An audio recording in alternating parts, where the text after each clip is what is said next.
বাংলাদেশের গ্রামাঞ্চলে পারিবারিক অসচেতনতা, মেয়ে শিশুদের শিক্ষায় অভিভাবকের অনীহা, শিশুর স্কুল ভীতি কিংবা বাল্যবিবাহের মতো নানাবিধ কারণে মেয়ে শিশুদের মানসম্মত শিক্ষা নিশ্চিত করা বড় চ্যালেঞ্জ।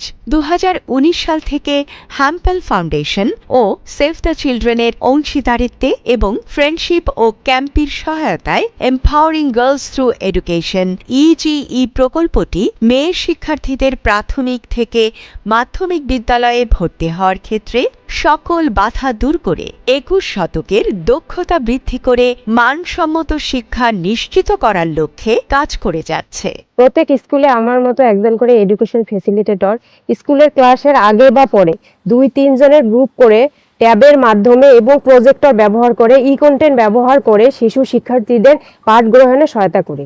পড়ার সঙ্গে ছবি আছে, ভিডিও আছে, পড়তে খুব সহজ লাগে, তাই বারবার পড়তে ইচ্ছে করে।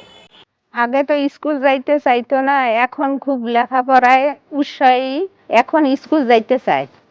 গুণগত শিক্ষা নিশ্চিত করতে এম্পাওয়ারিং গার্লস থ্রু এডুকেশন প্রকল্পটি কুড়িগ্রাম জেলার রাজারহাট উপজেলা এবং জামালপুর জেলার মাদারগঞ্জ উপজেলার 120টি সরকারি প্রাথমিক বিদ্যালয়ের চতুর্থ এবং পঞ্চম শ্রেণীর 12,536 জন মেয়ে শিক্ষার্থীকে ট্যাব প্রযুক্তির মাধ্যমে কন্টেন্ট ব্যবহার করে বাংলা, ইংরেজি এবং গণিত এই বিষয়গুলির উপর তাদের দক্ষতা বৃদ্ধিতে কাজ করে যাচ্ছে।